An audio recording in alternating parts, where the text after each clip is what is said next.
This is the 21st season of Bass Talk Live. BTL is presented by Bass Cat Boats, Strike King Lures, Aftco, Pro Guide Batteries, Spro, Gamakatsu, The Bass Tank, Denali Rods, Beatdown Outdoors, and Sunline. BTL coming at you. It's a BTL bonus show where we're going to talk about bass fishing with the guy who invented BTL. If you haven't listened to the first show already this morning, Easton Fothergill, fresh off of the 2025 Bassmaster Classic on Lake Ray Roberts in Fort Worth, took a different approach to that interview, really kind of dove into the behind the scenes of On the Water, how he found those fish.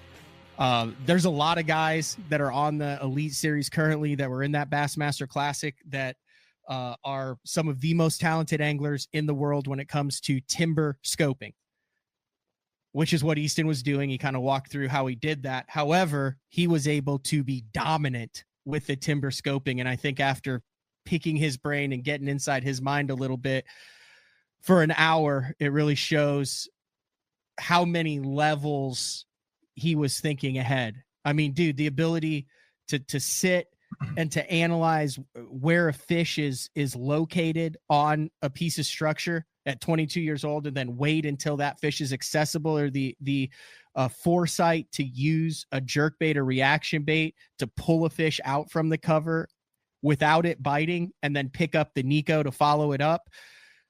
The understanding to find the areas of the lake where the fish were going to spawn, areas where Lee Livesey and a number of the other top 10 finishing anglers were fishing up shallow in the vegetation. And he looked for that vegetation and then fished out from it. The ability to navigate the conditions and the wind, and then the mental aspect of having to catch up after day one, of having an 8-pound lead after day two, and then fishing until he had 15 minutes left on day three without a limit, having lost a 7-pounder earlier that day, knowing in his mind that he had given the Classic away, and then to catch that 8-pounder at the last and to keep all of his wits about him. Pretty impressive. Someone else who, for the most part, over the course of their life has done a pretty good job of keeping their wits about him. It's Mark Jeffries. I don't know about that, but founder of the Bass Zone MBTL and current head coach of the Southern Nazarene University Collegiate Bowling Program. Yes. Mark, thanks for jumping on BTL today. Always a pleasure to come back. And dude, I watched that whole interview. Most impressive. I mean, you did a great job. And I don't know a whole lot about that kid. I did listen to your process of from the start to him winning the Classic. Yeah. As far as his career, that was epic. So I learned a lot about that kid from there. But it wasn't the typical post-Classic interview, and I loved it. It was great. You did great, man. For an angler that's that young, he has faced an immense amount of pressure early in his career, not only from the health standpoints. You know, he made that Classic bracket, or he finished 5th in that national championship. Yeah. And if you remember, you were deep into Bass Talk Live and the Bass Zone when Andrew Upshaw, I think it was 2012, became the first collegiate angler to qualify for the Bassmaster Classic. Yeah. So that was 13 years ago. And at the time, and even since then, I think Bass took a lot of heat from the anglers, from the media, from the fans who said, hey, this is the Bassmaster Classic. Why the hell are we letting a college kid in this thing? They don't have to qualify through the same thing. They qualify as a team. Then they go to all this different thing. Like, they took a lot of crap from it. I know there were some high-end anglers who said there is no business for a collegiate angler to be in the Bassmaster Classic. Now, that's nothing against the Upshaws and the Jordan Lees and the guys who actually did it. Hell, we all would take that opportunity if it was available. But go back. Do you remember those conversations? We did shows at it. I did. And perhaps like at the time we were going, how are you quote cheapening this Bassmaster Classic? We had seen some of a couple of the women's anglers when the women's professional tour was there.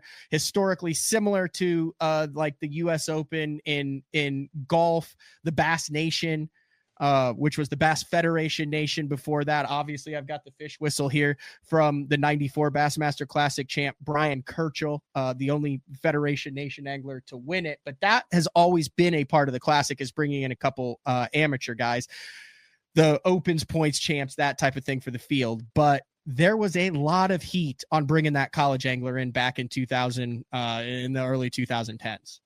Would you classify him as a Cinderella story? Or is it just a result of all the adversity and the hard work that he's put in? It's not a Cinderella story. It did not surprise me that he won. I mean, the guy at 21 won back 2 out of the 3 Opens. You know, I mean, we'll go back to what we used to also to the HFA, right? Yeah. Home field advantage. Like, how hard is that to go into a place where everyone is expecting you to win and blow the field away? Yeah. Right? Remember, it used to be a curse until Tommy Biffle did it. So when I was watching the interview, was he at home? Yeah, that was his room. What? Dude, lives like he fishes. He's got nothing on the damn walls. Not a single thing. I was like, are you still in the decompression room? He's like, no, I'm home. I'm not a big fan of things on the walls. Interesting. Before we went live. All right, which brings me to the post-classic media blitz, if that's what you want to call it. Well, we got to go back to the college thing, dude, because I teed that up. We need to talk about that. What, about a college guy progressing and then winning the Classic? No. About Bassmaster, and FLW did the same thing back at the time. I think Chris Bergen, Austin Felix, Minnesota, there was a bunch of college kids that they did that on FLW. They took a lot of flack for that, for letting college kids into the Classic back then.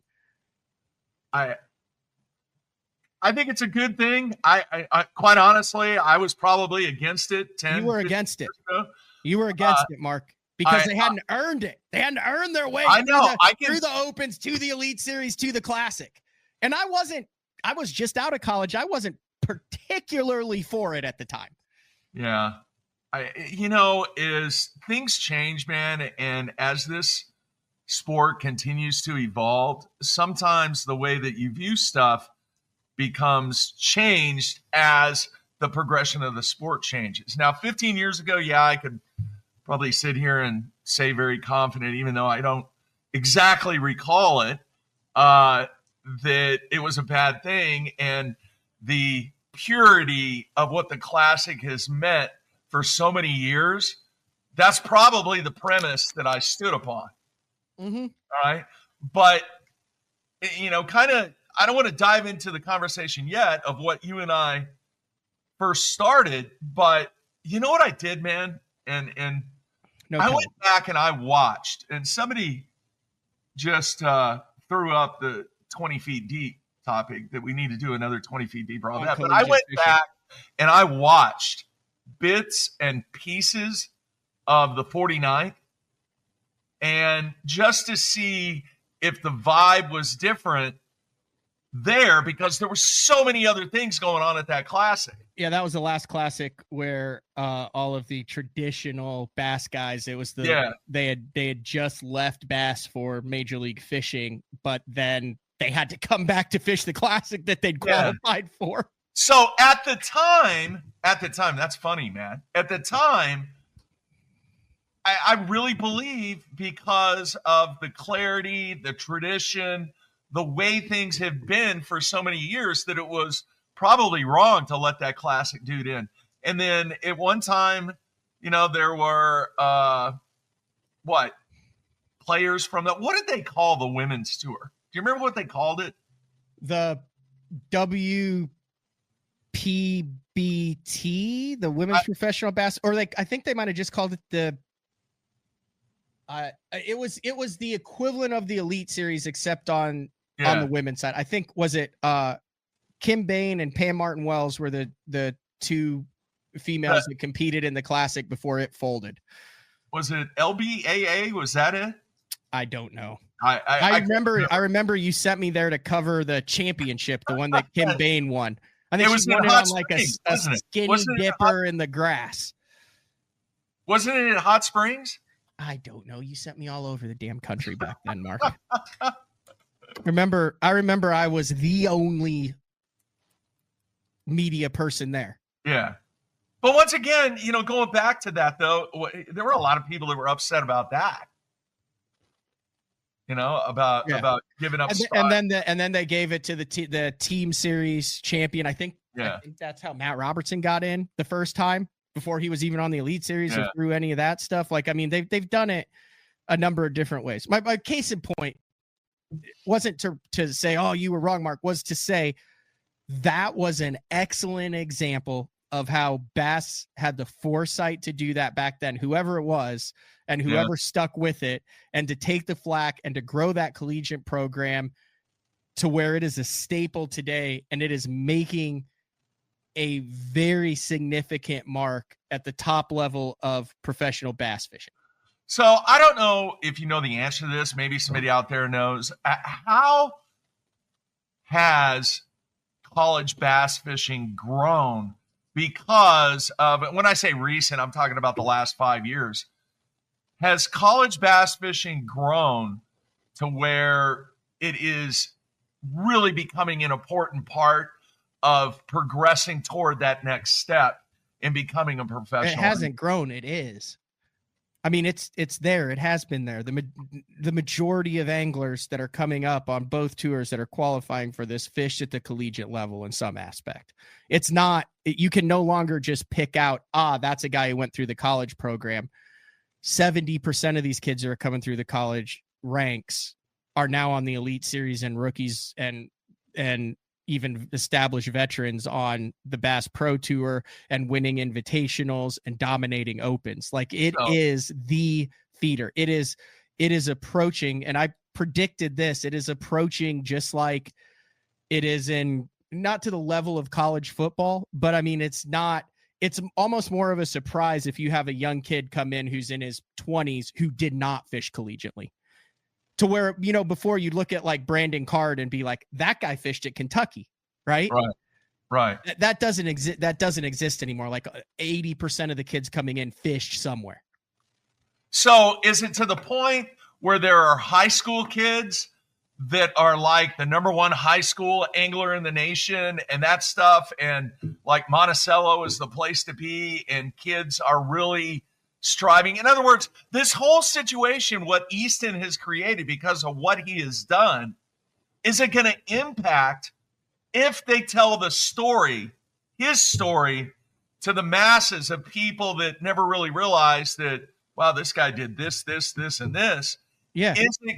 There's high school kids that are like, I've got it pulled up right now. I met him at the Classic Crawfish Boil on Monday night. Like, the number one recruit in the country. I don't want to put all this pressure on him. I put the pressure on him there too, but he is. It's the fact of the matter is Dylan Sorrells out of Texas. Okay. And he just announced, I don't want to get it wrong. I need to say where he announced he was going to, I need to see exactly where I literally am like, hey, I need to get you on BTL. Yeah. Okay. So as a result of what Easton has done, is that going to help? Yeah. Montevallo. There it is. Look at this. He announced it last September. Look at that picture right there. Committed. I mean, it literally looks like any other sport. That's pretty cool. And he's going to one of the top five, currently one of the top 5 colleges in the country. Montevallo. He just had a high school tournament. Him and his partner weighed in like matching 980s and had like 36 pounds. Yeah.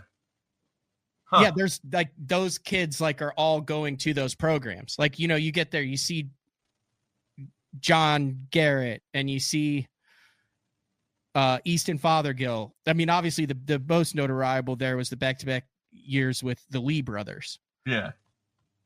Yeah. I'm fascinated by the fact that this is developing and kind of evolving into a situation where you're going to see this more often. Do you not agree? It's here. It's here. It's not developing. The situation has developed, Mark. Like, if you're in this, this is the situation. Okay.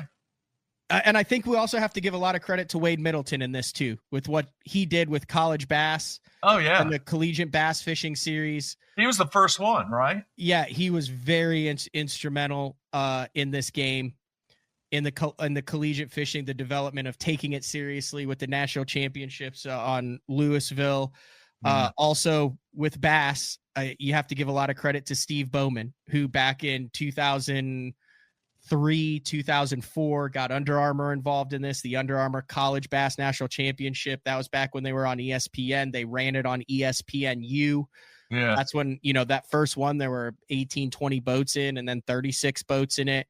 And then, FLW developed it on their side too, as that kind of went on a little bit later. But those are kind of the two genesis back in that 2001, 2, 3, 4 time range. I got in it in 2006 or 2007, right? Yeah. When there were like maybe 50 teams across the country. We were one of the first teams that had like a jersey. I mean, I've got the jersey on the wall with the Bass Zone on the back with Chip Porcher. He was my partner. But that first national championship, it was, hey, your school can send one team, and there were 37 teams. Yeah. And at the time, Wade Middleton's was drawing 100 and something boats because you could have multiple boats from each school. Yeah. No, I'm thoroughly impressed with this kid. And he's not a kid. I keep calling them kids. They're grown adults. They could go to war. They could vote. They can drink ice cold beer. Most of them. Trey McKinney can't yet. To me, he's a kid. I know, but I have to keep reminding myself that they are adults. Yeah. Just without anything on the walls in their bedroom. Hey, throw the Clay comment up there about the need retired elite guys. You see that one? No, the need retired elite guys to be head fishing coaches, give them a path to retirement. Oh, yeah. Well, you have to have money for them to get paid. I mean, there's some like the college fishing and the college bowling scene is very similar, Mark, right now. Like on the outside, it looks big, but back when we did the College Bass Zone, which was a genius move on your part to somehow cut my salary on the Bass Zone by 10,000, and then because of sponsorship was tough, but then be like, hey man, I'll pay you 10 grand to run this College Bass Zone website, but you have to build it, travel to it, and keep it up. Yeah. Where about 6 months in, I wrote, what the hell? I'm doing the same thing I did for Bass Zone. I'm running this whole other site that I have to travel for an update. I'm not making a cent more. Yeah, that was a great strategy. But there are schools, so like SNU's, like it where these smaller schools, I think, see the benefit in getting kids that would never have come to that college or knew that college existed, offering academic and thinking outside the box scholarship wise to get them on the campus, and then in return treat that club or non-NCAA regulated sport incredibly seriously, so you get kids who get the full collegiate athletic experience and get an education at a school where they wouldn't normally have gone. Mm-hmm. I mean, that all well. I mean, let's just pull this up right here. I mean, there you go, the Crimson Storm. There's Mark Jeffries with the team. No man or woman is an island. Oh God, let me. Can we play this? Yeah, I don't know if anybody's ever seen the movie. It's kind of the direction that I'm taking the program moving forward. It's like 5 minutes. I don't know if you want to. No, we'll just play the beginning just to get a feel for it. Just to get a feel for it.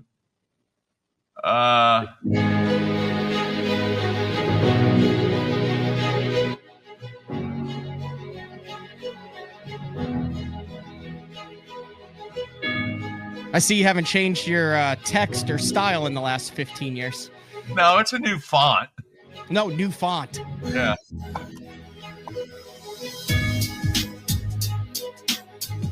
Ooh. That was inspirational. Yeah. You ever seen that movie?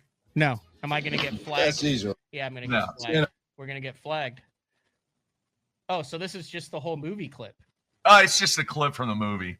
I gotcha. All right, because one of the biggest challenges that I have is I'm bringing in individuals that have basically been competitive individually, and they've never been in a team format. Where when I was coaching basketball, those kids have been playing basketball for, since they were 5 years old. They knew what a team was about. They knew how to be coached. They knew how to be a great teammate, and it's a massive challenge. Anyway, we didn't really want to talk about that, but dude, I have some questions for you. You there? You look like you're frozen. Yeah, no, I just pulled up Wade. So the school of the year right now, as of like March 2025, and I don't know if there's other rankings on this, but Montevallo, Louisiana State out of Shreveport. I think I met their head coach at the Classic. He was freaking cool. Have you ever had a coach on? Remember? Yeah, I've had a bunch of coaches on. Tarleton, Wabash Valley, UNA, Bethel, Campbellsville, Drury. The only one that I don't. Oh yeah, here's Dallas Baptist down in 18th. So yeah, I mean it's kind of the same ones that have been, the top dogs for a number of years, and then Auburn's in there. Stephen F. Austin. Does SNU have one? No. Anyway. All right. Ask away. We kind of knocked out the college thing for Easton, but I am thoroughly impressed with the composure. I'm a little bit surprised, Matt, to hear that today is Thursday? Is that right? Wednesday? Today's Wednesday, and the dude's at home already. And probably been home for a while. Yeah.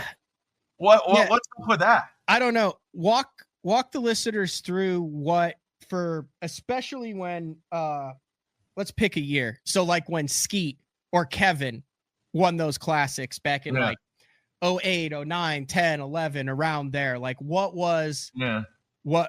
because you knew it, you covered it, and we were trying to get him on. Like what was a week for the Classic champ like back then? Well, the entire week after the Classic, he was booked.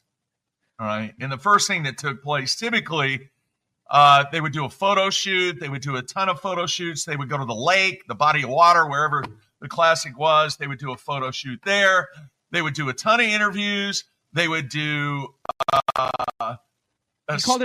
what'd you call it? The wash or something? Well, they do the car wash. That's where they would send the Classic champ to the ESPN headquarters in Connecticut, in Bristol, and he would do the rounds, what they called the car wash, with all of the talk shows that ESPN had at the time. First Take, I don't know. I can't remember all the ones that they had. And he would be a guest on all of those shows, right? Sometimes he would wear a jersey. Sometimes he wouldn't. My feeling on the whole jersey thing, I just think that, jerseys are meant not to do interviews like that when you're trying to showcase what the sport is all about. Apparently jerseys are meant to put number 22 on and hang in your shop. That's where they stay, man. They never see the public eye unless I was playing men's league. Oh, okay? Hey, real quick. I just got a message from Mercer. He's listening to the show. He said that Jerry McInnes was very influential in pushing for the college angler to be in the Bassmaster Classic. Dave said, I fought him on it too, but I was dead wrong. So there you go. Just make sure we get credit where credit is due there. Thanks. Yeah, man. That's cool. Anyway, cool. Back to the Classic champ schedule. Yeah. So then, after the car wash, then, you probably fly to one of your major sponsors' headquarters. You do a bunch of media stuff with them. And then typically you get home, a number of days after that. Sometimes, depending on where the Classic was held, you would even do some local media in between the times that you were doing the interviews and the photo shoots. I mean, you were tied up for a week, basically. Mm-hmm. All right. Now, let me ask you this, and this was part of the discussion that we had on the phone.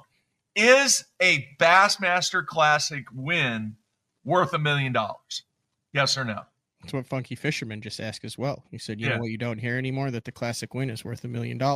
Yeah, it's not, in my opinion. So I believe that 15 years ago, 20 years ago, it was for a couple reasons. One, it paid $500,000, not $300,000. So there's basically $250,000 that you're getting bonus. And two, there was a lot more emphasis put on classic winning baits, and sports shows were in their heyday, and there was no live. So if you wanted to see, meet, touch, get with the classic champion, you would have them. Remember, the classic guys would be busy, and you would say the classic hangover, because they wouldn't touch the water from October through February, because they would be at a different sports show that would pay them X thousands of dollars to stand on the hog trough, to kiss babies, to sign autographs. And those guys would go, I heard numbers anywhere from $3,000 to $20,000 for appearances, depending on how it is. Plus, then that bait would come out, and that was, the bait was a big deal.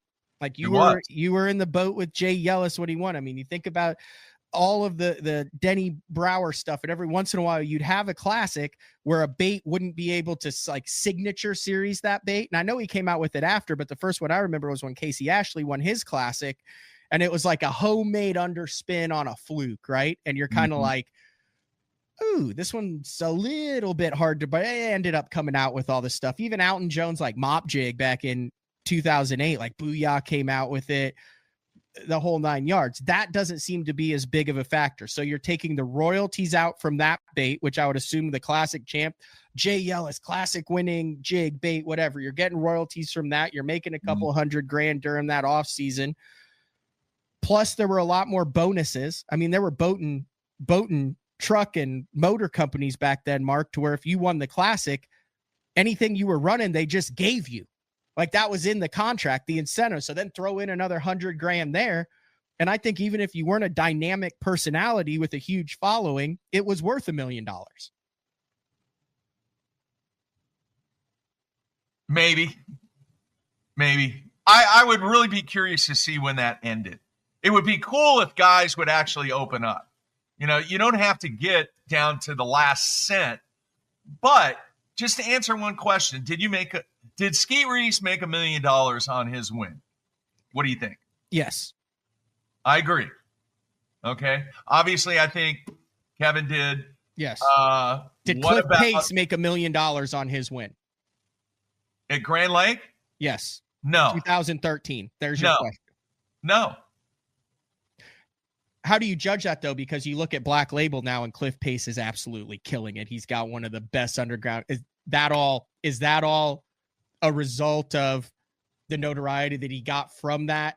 That's some name recognition. That's what I'm saying. So what are you judging how much the classic win is worth? Like, how are you directly correlating it to the classic, and how much are you correlating it to? You're talking about $1 million in the year following the classic win? Okay. Yeah. No, Cliff Pace. No. But I think his peace of mind and sitting at home whittling crankbaits was more important to him than the $1 million. Probably so. But remember, dude, back in the day, what about Randy Howell? What about Randy Howell on Gunnersville in his hometown? Ooh. Did Randy make $1 million on it? That would be a good one to see if he would open up about that. I would say no. Did he win it when it was $500,000 or $300,000? I don't know. Should I ask him?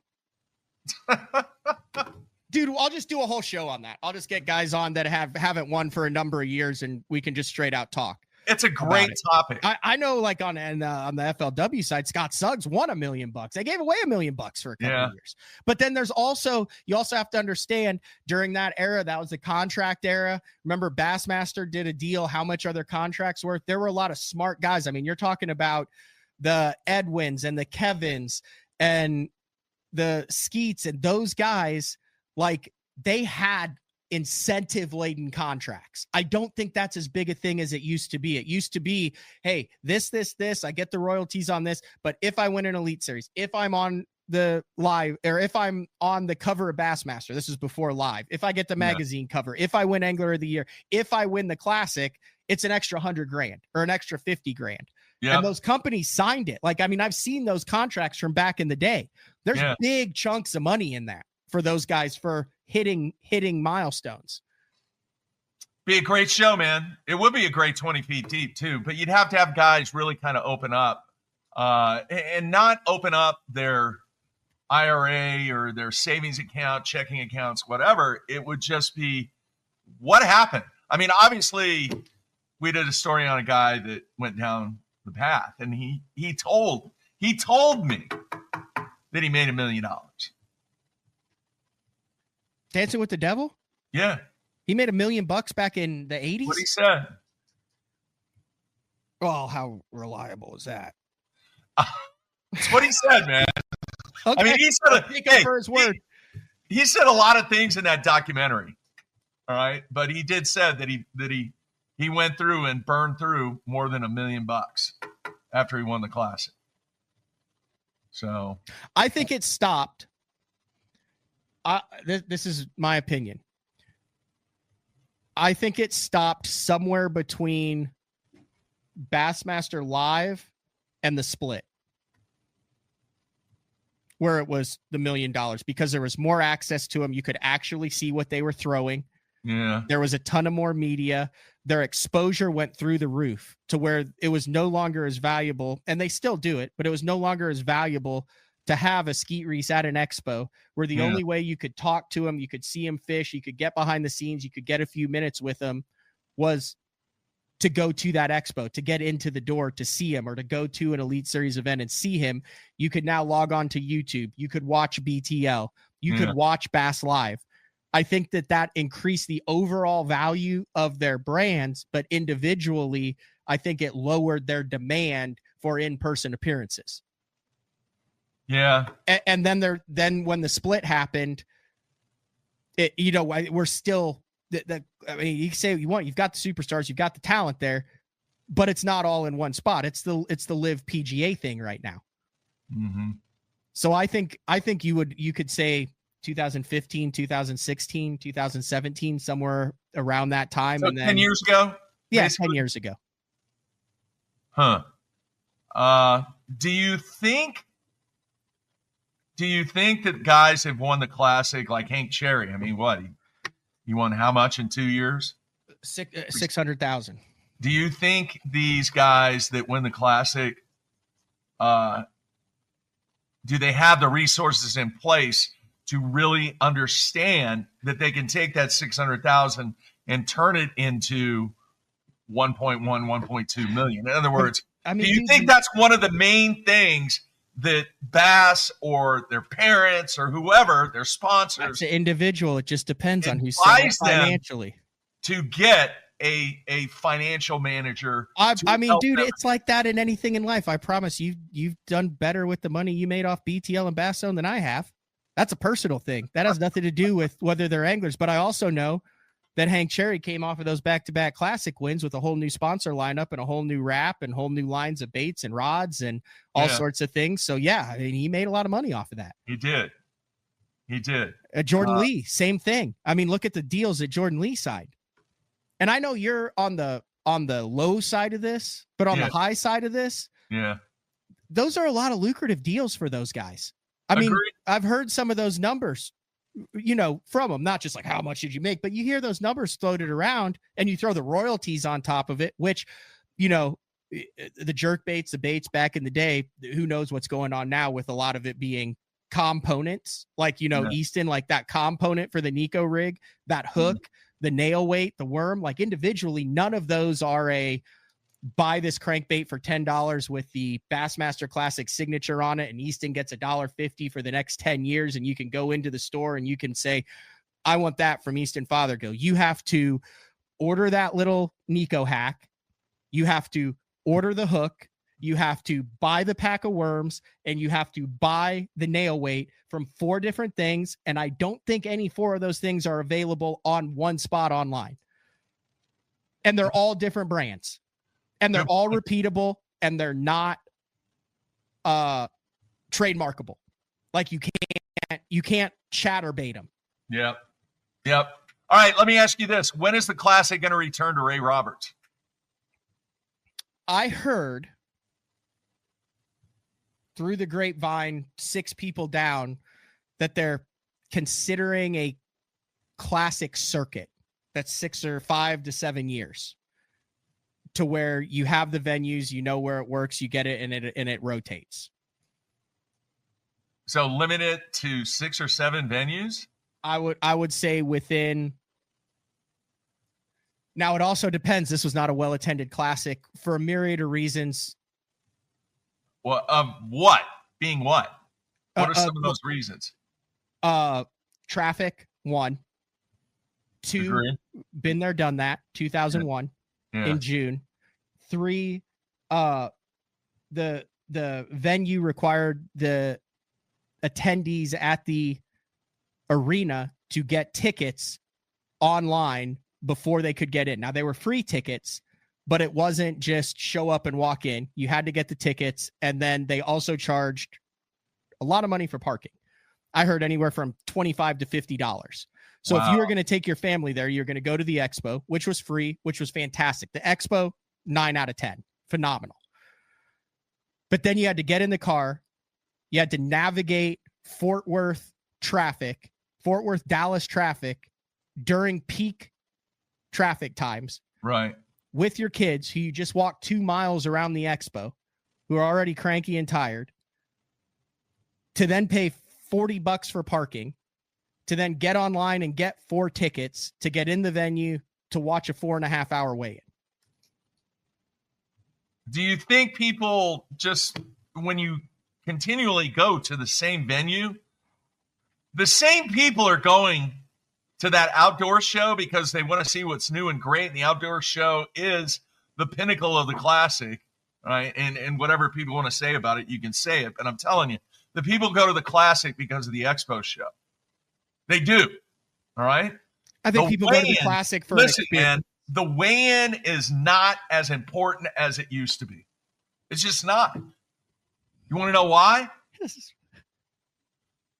What's that? Why? Because it's live, because you know who wins, because of Bass Track. We're going to go down that whole path. Can you imagine any other sport where you're watching this on the internet, you're looking at the scores on the internet, and you have an opportunity to go see what the final of the game is, and you decide to show up? No, you're not going to do that. I don't think you compare bass fishing to this sport in this case, Mark. Dude, can you imagine any other sport that when it goes to penalty kicks, they freaking cut it off? You have the live technology. I want to see him catch that fish live. That was an iconic moment, Mark, when they were about to cut it off and it was close. You're going to deny the tens of thousands of people that are watching it just so you have a more exciting classic weigh-in. We have the technology now. We have it to where we could watch Easton Fothergill on live, catch that 8-pounder in the last moment. That, to me, is more valuable than the excitement of a weigh-in. You don't cut it off when you have that technology. You let the listeners, the vast majority of which are watching it online, Mark, the vast majority of which have been invested with it for the past 3 days, you don't deny them that opportunity when it exists. You don't agree. do that just to make the no, you said you just disagreed. You No, don't deny listen, them that opportunity. I want to watch that live happening in person. That is not what I said. And Bass Track.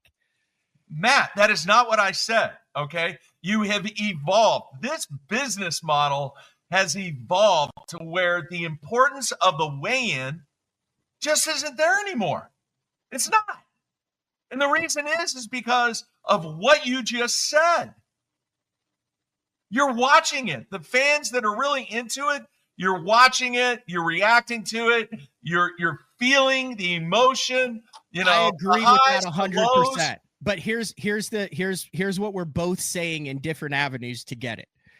Bassmaster for the Classic needs to find a way to put their anglers, their sponsors, and I just texted him, and Dave Mercer in a better position to where they don't have to manufacture, they don't have to draw out. And even if you know the outcome, there is a 1.5 to 2 hour celebration of that final classic to where you want to go to that venue, to where that excitement is, to where you get the 10-minute jumbo screen with the fireworks and the smoke and the guys with their, their hats coming down. They go, "This is all I've ever wanted," blah, blah, where you get those goosebumps. Like, you live for those 10 minutes. You can't take that away. You still get that.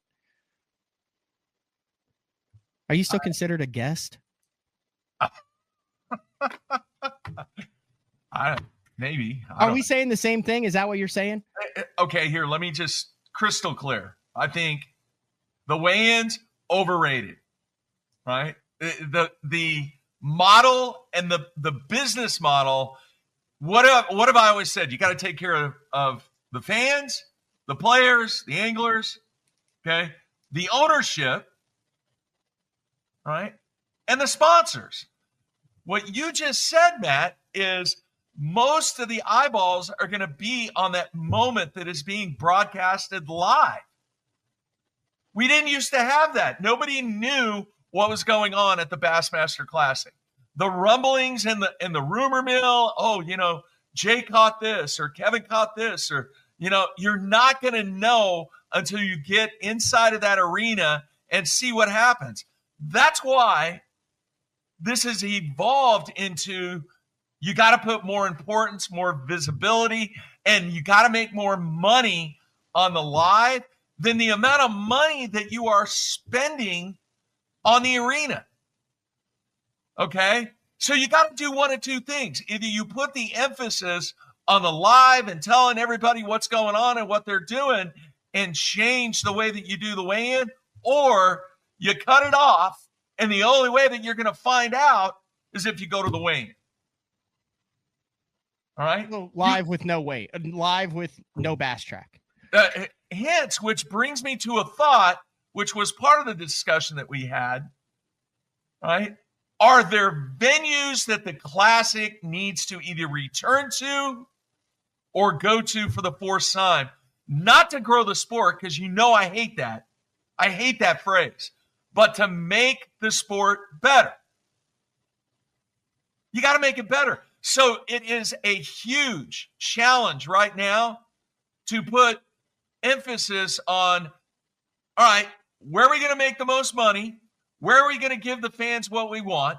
Where are we going to take care of the sponsors? And how are we going to make money as an ownership? All right. One of the most challenging jobs in the industry right now, and I give it up to him, is Dave Mercer.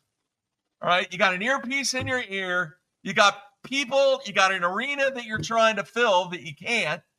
Now you got an hour and a half of Fort Worth traffic where guys are stuck, and you got to do fill time. And you know who's going to win by 10 pounds. Exactly. That's brutal. That is a brutal position to be put in. So listen, man, bottom line is this. Only in my opinion, right, and only for the purpose of this show, remember, man, when I was on the show and when we did this and you and I had arguments, I never complained. I always said, look, this is where I think that the situation is. Here is a suggestion or a solution, a potential solution to the dilemma, the challenge, whatever it might be. Look, they have a serious challenge. You cannot continue this venue and this event in venues where you're going to have thousands of seats empty and have a 5-hour weigh-in. I don't think the seats are empty because of lack of interest. Okay, but back up, man. They're empty. I know. I'm just saying it's not. People say, "Well, look at Bass. They're sucking. There's not people going. People don't care about it. I still think people care about it. I think it was just a pain in the ass to get there. That's part of it. Okay. But Fort Worth also, that's what they had to work with. Dude, they know what's happening. All right. Here's the other thing. What would happen? All right. Where is the majority of people during the 3 days of the Classic? Where are the majority of the people? At the Expo. Okay. How do you get those people to go from the Expo to the arena? Well, they went in, they got their stuff, they bought it. What are they going to do? They're going to go back to their... Right, but if you don't have the facilities where you can have the Expo right next to the arena, that's why. So like next year, they're going to go back to Knoxville, and it's going to be packed because you can watch the weigh-in, or you can watch the takeoff. You can watch the guys take off under the bridge. You can walk to the Expo, and then you can walk to the weigh-in. It would have been the exact same at Fort Worth this year had they been close. And I also think Fort Worth is a victim of their own success. And I experienced this some because I didn't go to the weigh-in because there's a bunch of badass stuff to do in Fort Worth. You've got the stockyards. You've got all the country stuff. You've got the restaurants. You've got the concert venues. You've got Billy Bob's. You've got all sorts of stuff to where, you know, it looks like, oh, no one went to this class. Dude, you could not get into the stockyards for 2 nights of that thing. I agree. And it was guys watching with fishing stuff all over. You go into every single restaurant, it's packed. You see AFCO, you see all sorts of apparel, guys who are clearly there for the fishing with their families, fans, people that are there. And they just chose to spend their money in Fort Worth as opposed to going to that weigh-in. Yeah. So you know what I'm saying? I mean, there's a lot of extenuating circumstances here, but I agree with you 100%. I want to get back to that, to where Mercer doesn't know who the hell's going to win, because that's when he's at his best on the Elite Series. Those calls, he's got to have 7 different guys dialed up into his head. They have to make a choice, dude. They really do. They have to decide where they want to put the resources, to where, one, all right, they take care of the anglers, they take care of the fans, they take care of the sponsors, but they got to make money too. All right. And I don't know what the financial arrangement was that they had with Dickies Arena and the city of Fort Worth and all that and everything, but I bet the city and Dickies Arena are not letting them in there for nothing. There's got to be some kind of concession or percentage. And I realize that they are gaining from the tax revenue that's generated from having their event. And I mean, that's just how any of the Bass or MLF or any of those work, is because the city wants to get them there because of the tax benefit and the revenue that's generated from having an event in a city like that. But listen, man, you can't have both.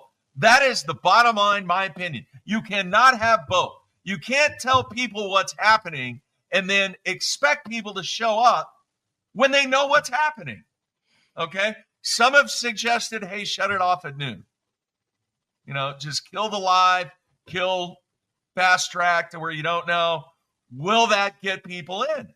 I don't know. I just think the weigh-in is not what the weigh-in used to be. It's just not. And the reason that it's not, in my opinion, is because of the technology that is available to the fans, to where they don't have any reason to go. Think about when the technology wasn't there, Matt. Why did you go to the weigh-in? Because you wanted to see who won. You didn't know. You had no idea. You thought maybe. I mean, Dewey Hendrick, he was like the guy. He was the guy that knew everything, and he was sworn to secrecy and didn't talk to anybody. Mm-hmm. People, they're not going to pay for parking. They're not going to hang around. They're going to spend the majority of their time. So let me ask you this question. Is the golden gem now of the Bassmaster Classic the Expo? Yes or no? Is the Expo more important than the weigh-in? Tough question. Is it not? Okay, so let me throw this out at you. Without the weigh-in. What if?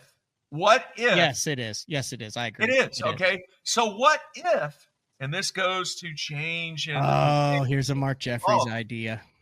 What if you kick off Classic Week with the Expo and you have no fishing going on, and the entire focus, you have the anglers there, the guys that are in it, they're in the Expo for 3 days, and the whole focus, and I don't know what the right number of days are, 2 days, 3 days, whatever it is. Now you get to interact with the guys that are there. And most importantly, all right, you don't have 2 things going on at the same time. You don't. All right. What if you just combine the next 3 days? Where's the focus? Focus is on the actual event. All right. It's on the actual event. Now, what do? Do you put more emphasis on live and the coverage that is done because of the technology that has evolved and developed? Or do you cut out the technology, throw out bits and pieces, and really create an environment of, this is why you need to be at the weigh-in? Where's the WIFM right now? Remember WIFM, Matt? What's in it for me? What's in it for me to go to the weigh-in when I can watch guys weigh in fish at the lake that's right by me? All right. But now I'm giving you 2 or 3 days to interact with the guys there and massively sell and expose your product. I mean, Then the focus world, goes completely on what's going down on the 3 days. Something to think about. All right, here. Now I got this. Let's move on. Let me give you some cities. You tell me yes or no if they're good classic cities. Hot Springs, Arkansas. Yes. Lake Washington. They or have the Hamilton or DeGray or. Yeah. Here's the other thing, too. You don't need to be in a 20,000 seat arena. Okay? Raleigh, North Carolina. Yeah. Absolutely. All right? Somebody mentioned this on the instant feedback. Nashville. You're going to run into the same things that you run into in Fort Worth with the traffic there. And you're also going to have a city where people want to experience Nashville just like they wanted to Fort Worth. Like, I think Fort Worth did a great job of hosting the Classic. No, I agree. All right. All right. Let me continue. Birmingham. Oh, yeah. Okay. It's been there. All right. Columbia, South Carolina. Yeah, it's been there. Richmond, Virginia. You're approaching, and I know this is going to get into your next point, but you're approaching the time of the year where it could be a little bit dicey. Hang on. All right. Stockton, California. In theory, yes. Except the cost of travel. Okay. Charlotte, North Carolina. Yeah, I mean, you pretty much name anywhere where NASCAR's popular. Okay. Here's the other thing. All right. And I'm just going to say Minneapolis, Minnesota. There might be a better place in Minnesota. But what about Minneapolis? And it's on my list. Somebody said that on the instant feedback. Yeah, I mean, if you're going to start moving the Classic around, then that opens up a whole different can of worms. They got to do that, man. All right. Now, you and I kind of get into a disagreement. They have to move the Classic around. Time of the year you're talking about. Time of the year. All right. It cannot continue to be in the month of March. Now, next year in Knoxville, I'm going to tell you, and I don't know what the future scouting report is, right? But the NCAA women's tournament now, the first 2 games are at home. Okay? Now, what is the tendency of the University of Tennessee's women's basketball team? I don't know if you know this or not. To win? No, just to make the tournament. They make it. They make it, okay? If they do make it, they have a great season in 25-26. Guess where they're going to want to have their games at? That arena. That arena. That's a problem. Depending on what the date is. I don't know what the future date is, but that's a problem. All right, now. I'm surely they've thought that. I mean, there's people, that's their jobs. I don't know because it's just recently taken place. Oh, my God, we're an hour in. All right, that, you know, you have the possibility of hosting your first 2 games. OU did it this year. Yeah.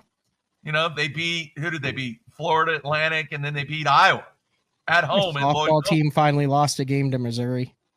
Yeah. I was hoping they'd go undefeated all year. Yeah.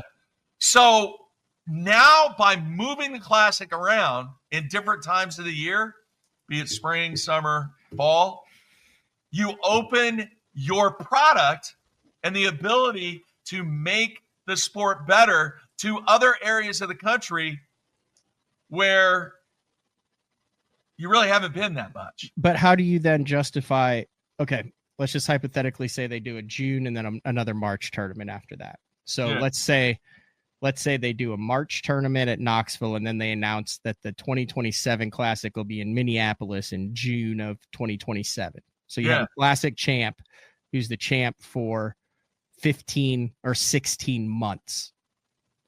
Then the next year it's back in March. So then you have a guy who wins in June, and he only gets to be the Classic champ for 7 months.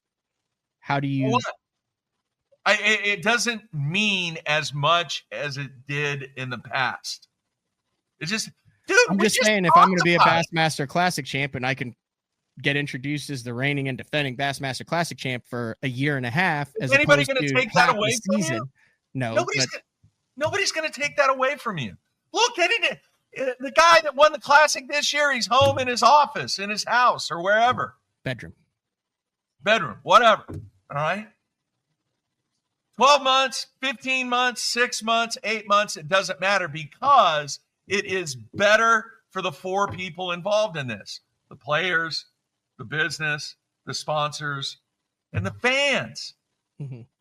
It doesn't matter. You're always going to be Classic champion. Nobody's going to take that away from you. Right? Mercer can still introduce you as the 2025 Bassmaster Classic champion. But think about how much better things would be in all aspects if you moved it around. All right? Especially on different bodies of water. Man, I would love to see a Classic in Minneapolis. Charleston. Dave just said Charleston would be great. Yeah, agree. All right. If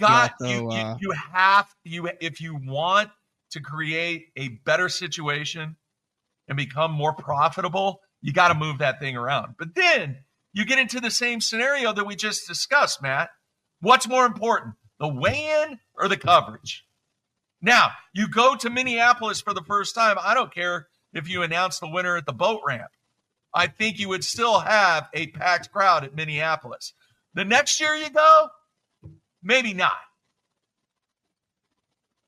Yeah, somebody said go back to Pittsburgh. I don't think so. Nice thought, but that was a great Classic. It's all, if this is, let's just hypothetically say, let's say Bass, because we're going to do that. And by the time that starts, you're 2028, 2029 before that. I mean, this thing works 2-3 years in advance. Yeah. So, I mean, it's not something that could happen quickly. Sorry about the yell. When Mark and I get on the phone and start talking, I mean, that's how we talk. We get excited. Sorry about that. All right. Two things there. Let me add a couple of things, and if you need to go on. No. Let's take a quick break. When we come back, then we'll add those couple things. We'll get a drink. Right. Then we might do a little bit of the shop walkthrough. A lot of questions about the Mustang in the background. Oh yeah. A lot of questions about the hockey jerseys. A lot of questions about the bowling. It's a bonus BTL with Mark Jeffries. Wednesday after the Classic, March 26th. Take a quick break, and then who knows? I should have cleared up more. You know how we have I still have the premium thing on here, but I've only got 2.5 hours left, so we have to keep it under 2.5 hours. It's BTL on a Wednesday. We'll be back. Clean that up, Matt. We got to get you down to Mexico, Mark. Pro Bass Adventures is reinventing Mexico bass fishing. With boats equipped with 12-inch Garmin units and LiveScope Plus, free loaner fishing rods, and no-cost airport transportation, Pro Bass Adventures is proudly putting you in the best position for success. Pro Bass Adventures has lodges on Lake Baccarat and Lake El Salto, Mexico's two best trophy largemouth bass lakes. Visit probassadventures.com or email probassadventures@gmail.com. The official Mexico fishing lodge of Bass Talk Live. This is Gamakatsu's new Nano Alpha line of hooks. If it looks familiar, that's because they are. It's the same shapes and sizes in the round bend, in the EWG, and in the new Horizon head that you know and love from Gamakatsu. But there are a couple new features with this Nano Alpha, which is this little green label that you see on the packaging. First off, 2 times faster hook penetration. That's because of the Nano Alpha smooth coating on it. And also it is 4 times more corrosion resistant. Check it out, Nano Alpha. I've been using Sunline Shooter for the majority of my career. Millions of dollars made, lots of bass caught, and the gnarly, gnarly stuff.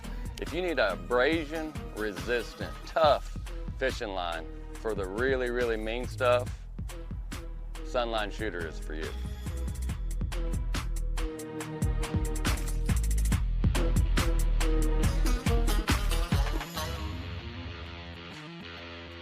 All right, welcome back. I'm chatting with Mark Jeffries. What's next on your list, Mark? All right. How many years has this thing been around, Matt? 56. Yeah, close enough. it has come to the point that two things need to happen. All right. 50 plus years. All right. This needs to happen. They need to create a tournament of champions. They need to create that. Every single Elite Series champion in the history of the Elite Series, if they're still alive, they need to create that. And it's not going to take anything away from the Bassmaster Classic. But how many years has the Elite Series been? 17. It's that time. All right. And I think that if they do it, 16, if they do it in the 20th year of the Elite Series, how cool would that be? You're not talking about the Bassmaster Classic. You're talking about bass fishing in general. Oh, no, yeah. I'm talking about the Elite Series. Yeah, that would be fantastic. All right. And I'm not getting into what they can do and what they can't do, that whatever. That would be absolutely fantastic. It needs to happen.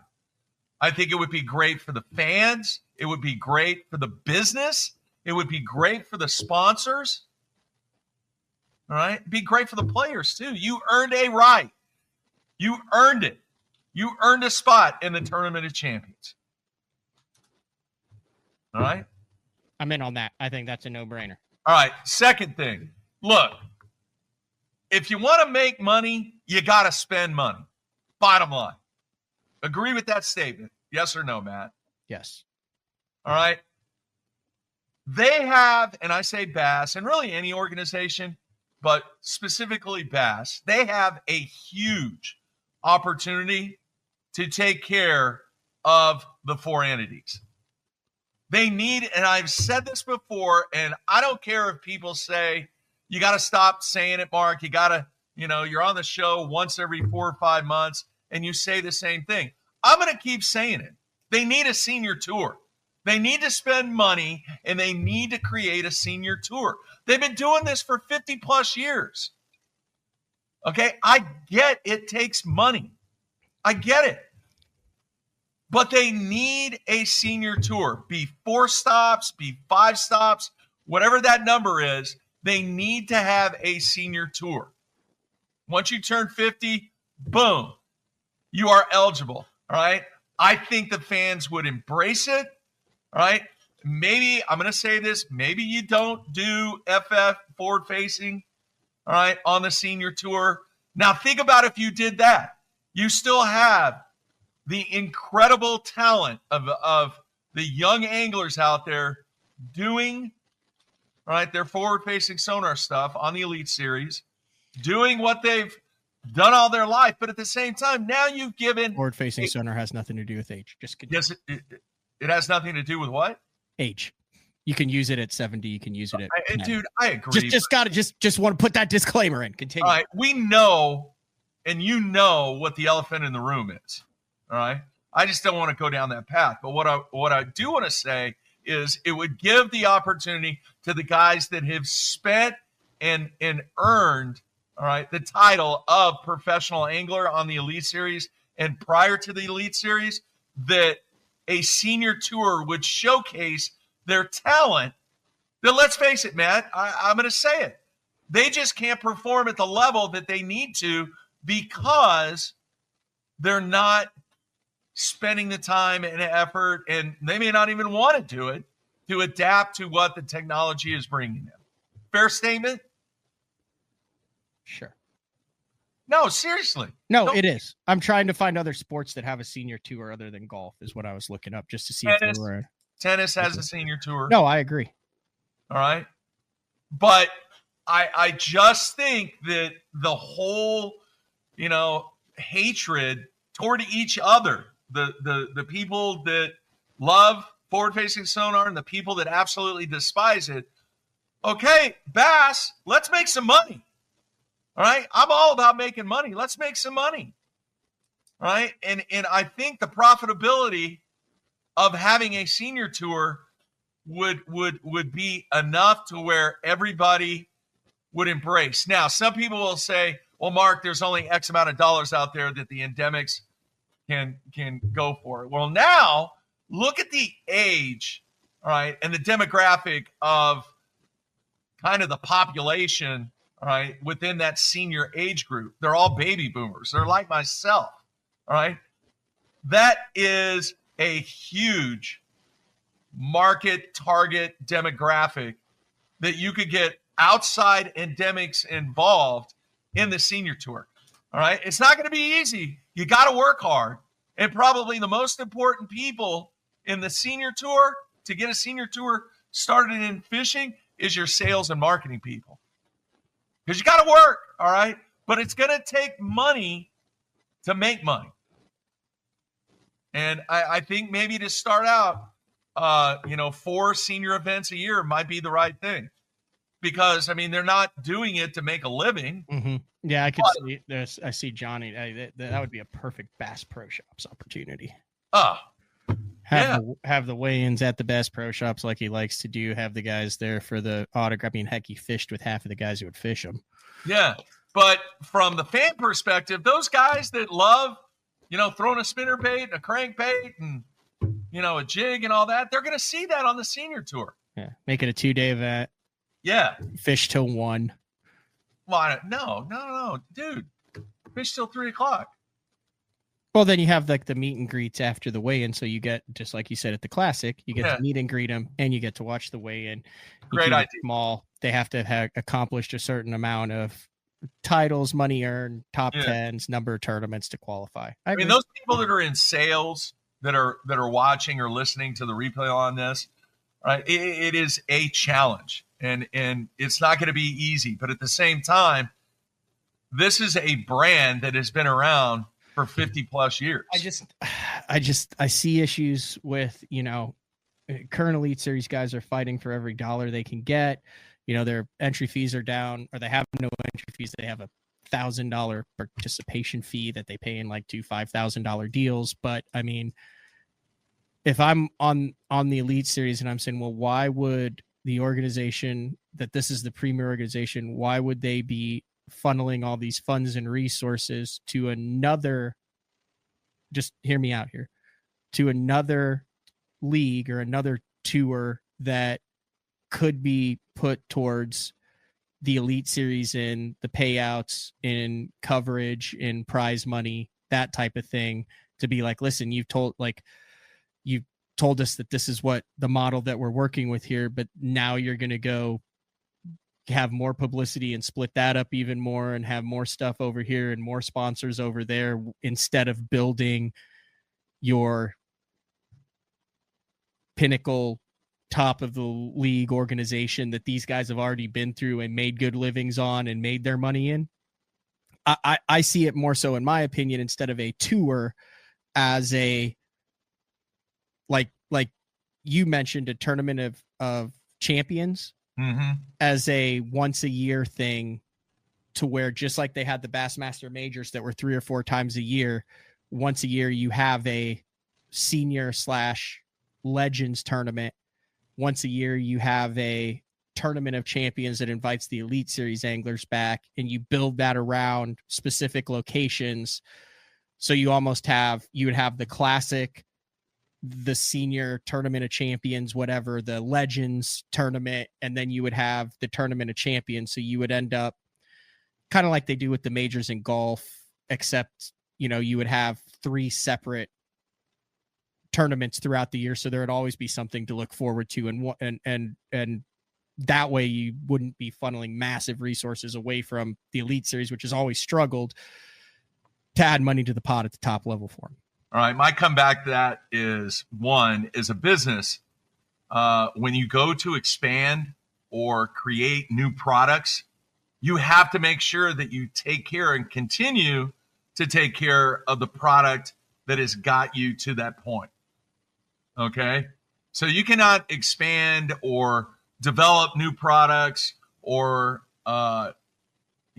start to diversify whatever your product or service is that you're selling to make money, unless you continue to take care of the core product that put you in a position to where you can expand your business.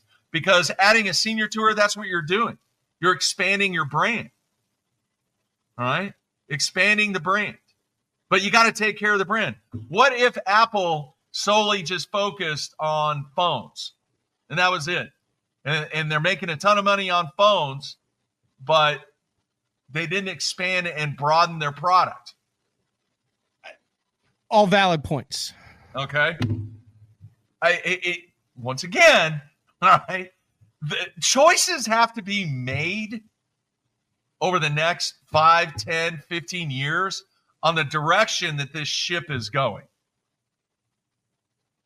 All right? Because primarily for all these years, what have the anglers done? They went out, they caught fish, they brought them back to the weigh-in, they got money. Okay? What are we doing right now, 56 years later? They go out, they fish, they catch, they bring them back to the weigh-in, they get money. Yeah, it's the same thing in every sport, though. You go out, you hit a ball over a net, you win the sets, you get the trophy. You go out, you whack a ball all over the course, you hit it in the hole at the end, they give money to people who did it in the field. It's the same thing in every sport. You go around a track, the guy who does it the fastest, he gets money. You can't like say that with fishing and not compare it to all the other sports like that. Dude, you're not getting the point, all right? I am getting the point. I understand. So just like what they have to do, they got to make a decision on where are they going to put the importance on, the classic show or the weigh-in. All right. Do they, Matt, they may not even want to expand. I mean, how many businesses out there do you see that they're just satisfied with the status quo? They're making good money. Why do I want to expand? I got the same amount of money coming in. Look at us, Matt. What would have happened if we would have continued to do what we did in 1997 to the point that you are at now? All right. What was the one thing I always told you? As soon as we did something, you would say, all right, we're working on something for next year. What do you have new? That's it. Okay. But the realization of the way that Bass has done things from a classic perspective, it's really kind of the same thing and been the same thing. I agree. Now, I'm not saying that it's horrible or bad. That's not what I'm saying. What I'm saying is with any business, you get to the point where you really have to evaluate, are you doing the best that you can do and doing the right thing to take care of the anglers, the sponsors, the fans, and the business? And if you feel that you're doing that by doing and continuing the same thing, then maybe that broadened horizon or thought or ideas, just like the comment that you got from Mercer that he texted to you, that Jerry McGinnis had a big part in the collegiate stuff. He had a vision. He saw that. All right. I think professional fishing and bass is in a position now where they are at a point where they either just need to keep doing what they're doing or they really need to evaluate what is the best thing for business, the fans, the sponsors, and the anglers. Because having, thousands of empty seats at the pinnacle event in this sport is, in my opinion, there's a reason. Okay? Yeah. There's a reason. And you got to identify what that reason is and make it better. Sean with a good point. He said, Mark is right. We're losing the biggest demographic in the population. I believe a senior tour of some sort would help keep the demographic. So let me tie that into when we had Rick Pierce on from Bass Cat Boats last month, who went out, walking up to the registration for the first open. And he said, look around. What do you see? And I said, I see I'm the oldest person here at 40 years old. And he said, exactly. He goes, there's never been a time at the top level of serious anglers where there's more young talent getting into the game. And he wasn't saying that. He was saying that, like a positive, like, look at how many 20 somethings there are. Before, it would be like, oh my God, Justin Lucas is 25. Look at Brandon Paul. Gary Klein was, way ahead. They were known. Remember when Bradley Roy was on the Elite Series? He was like a novelty. He was like 19 years old, and we were like, we were on Clear Lake, and you were like, go find the teenager. Yeah. And we drove around Clear Lake to see this kid, this phenom out of Kentucky, who at 19 years old was on the Bass Now they're all like, So you have that demographic in the highest level of tournament bass fishing, which is really healthy for the sport. But I also really like that that comment that Sean and what you were saying about the senior tour. If you could somehow keep the demographic of lifers with disposable income, with the boats, with the time and money to do it, while still bringing in the youth, then you're in a really good spot. Yeah, I agree. And, I love these conversations, man. It brings back, so many conversations that we had where I tried to lead it down the business route. And I'm telling you, man, it is at a point, and I really believe it's at a critical point on where are they going to put the emphasis? Where are they? And are they going to visit some of these new venues? And are they going to look at expanding the brand? Mm-hmm. Or are they just going to keep doing what they're doing? That's good points. Very good points, Mark. Can we do a little Mark Jeffries Cribs edition? What do you mean? Walk us through the Mustang. I haven't seen the new Mustang. I know you've always been a Mustang guy, but I mean, it's been over your shoulder in the back. It's kind of baller. I'm not going to lie. What is it? I've had, I have been a Mustang guy ever since, I bought my first Mustang. I think it was 1988 or 89. And, I've looked, this is a very limited edition Mustang that I have saved and worked. And it's kind of like you get to that point at my age and there's that one last thing or one thing that is like your dream car, or, some people want a boat or they want a lake house, whatever. I looked and eyed this Mustang for over a year. It's a limited edition. It is called the Mustang Dark Horse. Never even heard of that. Yeah. Is that what Katy Perry was singing about? No, I have no idea. Anyway, the color is really cool because, I have a love for the color orange, which does make sense for an OU grad, but orange has always been one of my favorite colors. So the color is blue, amber, and when you look at it, sometimes it looks blue, sometimes it looks black, sometimes when the sun hits it perfectly, it's orange. So it's Fighting Illini colors or Clemson colors. Yeah. Yeah. Very nice. Yeah. So it's a race car. Yeah. It scares me. We have the Autobahn here in Oklahoma over on the way, the one turnpike where the speed limit's 80. Yeah. Yeah. Nobody's ever on it. It's pretty cool to be able to. I get what you're putting down. It's scary. It's scary. The hockey jerseys, if Mark, he's a big fan, but I mean, let's see if I can name them. Whalers. Yep. Blues third jersey from 1994. When Gretzky was there. Quebec Nordiques jersey. Yep. San Antonio Iguanas jersey. Yeah. Old CHL. Calgary Flames original home jersey. Yeah. Next one's kind of hard. Notre Dame. Oh, very nice. And I can't really even see the colors on the final one. It's blue and gold. Blue and gold. I don't know that one. Is it an Oilers jersey? No, original Sabres jersey. I knew that with the circle patch with the cross sabers. Yeah. And then you can't see them, but right here, well, let's see it. Let me tilt the camera. You got the OU hockey jersey in there still? Oh, the stupid mic's in the way. Okay, so then you've got the jerseys there. Let's see. Yeah. We got Mike Iaconelli. No, we got KVD, Mike Iaconelli, Skeet Reese, Dean Rojas. Yeah. And I don't know who that one on the end is. Chris Prather.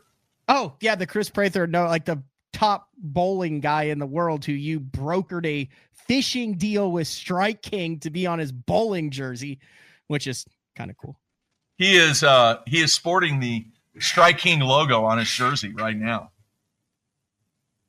It's pretty impressive. It's cool. So I guarantee no one got the jerseys in the background because the San Antonio Iguanas jersey is impossible to get. Everyone would have said Islanders. So the reason those are actually jerseys that I wore when I played in the men's league, because we went by colors, and we would all decide, all right, what color blue jersey do we want? You know, we did Whalers or Sabres, and then we get the jerseys and get them all decked out. You know, we didn't have the socks and the pants and all that to match or anything. It was just the jersey. I like it. And then all of your bowling stuff over your shoulder there. I don't think a lot of people know one of your big purchases right before you stopped doing BTL and Bass Zone was you learned how to drill bowling balls out. So basically, like some guys make rods, some guys do that. You get a ball and you can mill it. You know, that's how the bowling stuff goes, is you based on your hand size and where you want your positioning. So you've got this big lathe drill press looking thing where you drill out all your bowling balls. Yeah. Enjoying that, man. It's like mad scientist. It's like tinkering with lures. All right. Hang on. I got to tell you this real quick. Okay. Season has been over for 3 weeks. Bowling How season. many weeks do you think that I've fished? 3. All right. I've been on the water the last 3 weeks. You know what I did yesterday? Waxed your pro style. Do what? Waxed your pro craft. You have a pro style or a pro craft? Pro craft. Pro craft. What did you do? I actually tried active target for 2 hours.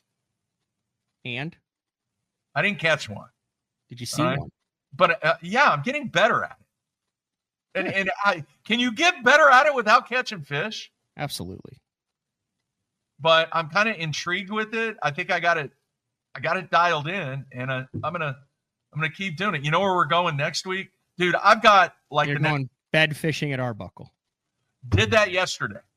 They're not on the bed. I had a buddy who was out there yesterday. He ended up catching some giant smallmouth though. But they're not on the beds yet, are they? No. Did I miss them? No, you didn't miss them. They're not on the beds yet. There's all kinds of snot on the rocks. Yeah. It's horrible. You can't fish on the bottom at all. I can't tell you the last time I fished on the bottom. What Seriously, else you got? Think back. When was the last time you fished on the bottom? Like drug something on the bottom? Like a jig, a football jig, a Carolina rig, crankbait on the rocks. I cranked at Kentucky Lake out of desperation. How's your health doing? I know a lot of people asked me that at the Classic that saw me. Wanted to know how that's going. You feeling good? Yeah. Things are good. Got the back situation is much better. I've been fishing a ton since the season's over, still bowling a lot. But I took 8 months off because of the back. I did the spinal nerve ablation, where they actually went into my back and they burned the nerves just off my spine. But it's back. I know. I think. Yeah. I know you called and you were like, I've had it a week. It's not better. And we knew another guy in the industry who'd had it, and he had to let you know. It's like, hey, that's like a 6-month deal. Like you can't. It's not like they do it and you're better. Like you got some recovery time there, Mark. Yeah. You still can't taste anything. Can't taste or smell. And that's not from being sick. That's from the fall. Yeah, but we were at Arbuckle. Effects from that. No, we were at Arbuckle yesterday, and there was a grass fire, or something was burning down there. Yeah, I can smell that in Shawnee too. Yeah, couldn't smell it. It. All right, hey, I hope people enjoy just the take that I have on something. I miss it, but at the same time, man, Matt, you are doing a heck of a job, and I can't tell you how proud I am of how you have evolved and truly taken this to the level that there is definite separation in what everybody else is doing compared to the level that you are performing at. There's a lot of guys that are doing really cool stuff out there as well. I agree, but man, you just take it to another level. It's different. I enjoy watching and listening to all of the other, or a lot of the I enjoy listening to the ones who, and this is just content creation across the board, right? They have an idea, an original idea. They bust their ass on it. They actualize it. they grow a fan base from it. And that's across content creation, fishing, challenges, podcasts, shows. Like there's some really, really cool people in the industry right now, Mark, that have really come up over the past, 3 to 5 years that are doing big things. So. That's cool. And once again, I'm planning on being in the great state of Maine in July. And if anybody would like to take me fishing while I'm spending 5 days in Maine, we're going to fly into Portland. So are you going to Bangor? Dude, I don't know. I have no idea. You know why we're going to Maine? It's the only eat lobster. It's the only state I haven't been to. Eat lobster. I've never been to Maine either, and it is so hard on my bucket list. Like I grew up just obsessed with Paul Correa and Maine hockey. Yeah. And I've always wanted to go to Maine, and then had some buddies who went up and they're like, dude, the yellow perch in Maine are off the chain. And I'm like, that's my favorite fish to catch. And then the smallmouth fishing up there is absolutely insane too. Plus the weather, plus the seafood, plus the scenery and the nature. Like I've never been there, but I'm very jealous that you're going to Maine. Yeah. So going to spend 5 days in Maine. And what time of the year? What do you know the dates? So people can email you, mark@basszone.com, if you want to take Mark Jeffries smallmouth bass fishing in Maine. Somewhere. All right. The other thing that I'm really excited, I got 2 really cool trips coming up. One, I'm going to Cleveland the last week of April to recruit. There's a 2-day recruiting event there that I'll be attending. And then I'm spending 3 days with Uncle Frank. Oh, cool. Yeah, so I don't know if we're going to hit the big water. It just depends on the wind or the weather, but he's going to take me for 3 days, and we're going to check stuff out then. Then in May, I am headed to Lake Gunnersville for 4 days. Oh, you are fishing. Yeah. Yeah. Dude, bucket list stuff. I'm at the age where I've worked very hard. How old are you now? 62. Okay. Yeah, I always forget. I think Frank's 64. And when he comes here, I cart him around 15 different lakes and we drink beer at night. And it's like 5 a.m. to 12 p.m. And I forget, he's got more energy than I do. He does. So, Greg, it's around the Portland area, Portland, Maine. All right. And then where we end up from there, I have no idea. So that's where we're flying into. But it's cool. Matt, hopefully you will invite me back, once every 3 or 4 months, catch up on stuff. I still watch everything. I don't follow it as closely, but I am really, and you never thought that you would hear me say this, I am really impressed with Easton. He is an impressive dude. And I think a lot of it has to do with his work ethic and just his whole demeanor. And he's going to be a really, really good classic champion. Very impressed. I agree. All right, hang tight. I'm going to just throw you backstage. Going to close out the bonus show. Okay. Then we'll catch up. Thanks, Mark. All right. Thanks, everyone. All right, there you go. Mark Jeffries, hour and a half show. Little bonus show over 3 hours of live coverage on BTL today. We'll be back same time, same place. Uncle Frank tomorrow. It'll be interesting to get his take. I know he enjoyed meeting a lot of the viewers and listeners at the Bassmaster Classic along with Frank Scalish Jr. over the weekend. It was cool. He gave out autographed, one-of-a-kind speed ends that he helped develop. Remember, it almost was the classic winning bait back at the Gunnersville Classic that Hank Cherry won. But they put the FX color that he designed for the Perfect 10 Rogues on that crankbait.